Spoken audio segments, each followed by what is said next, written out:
Εσύ τόσο μεγάλη έκανες παιδί. Πολύ το άφησες.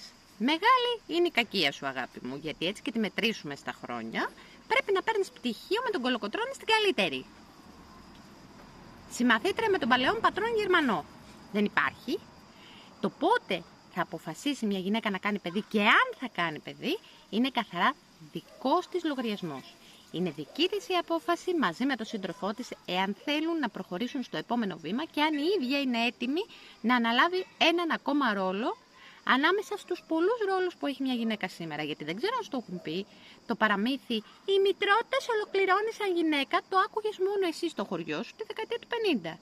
Γιατί οι εποχές έχουν αλλάξει και αυτό δεν υφίσταται.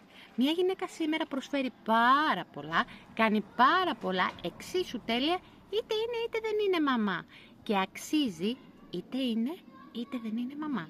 Και να θυμηθούμε και το άλλο, ότι όταν μια γυναίκα κάποτε δεν έκανε παιδί, ήταν δαχτυλοδεικτούμενη, ήταν το σκουπίδι της κοινωνίας, ήταν η στέρφα. Ποτέ δεν ακούσαμε όμως εάν τελικά το πρόβλημα δεν το είχε η γυναίκα και το είχε ο άντρας. Δεν ακούστηκε ποτέ αυτό. Ήταν ντροπή για τον ανδρισμό του. Θυμήσου το Φατσέα. Όπως και να έχει λοιπόν, το σε ποια ηλικία μια γυναίκα θα κάνει παιδί είναι δικός της λογαριασμός.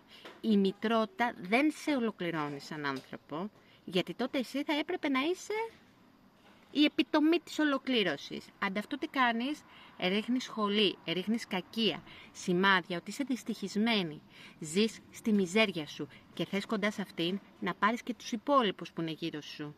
Γι' αυτό ξεστομίζεις κακίες. Κορίτσια μου, είναι πολλά τα θέματα και αύριο έχουμε το πρώτο μας live εδώ στο Instagram στις 10 ακριβώς. Θα συζητήσουμε πολλά πικάντικα θεματάκια.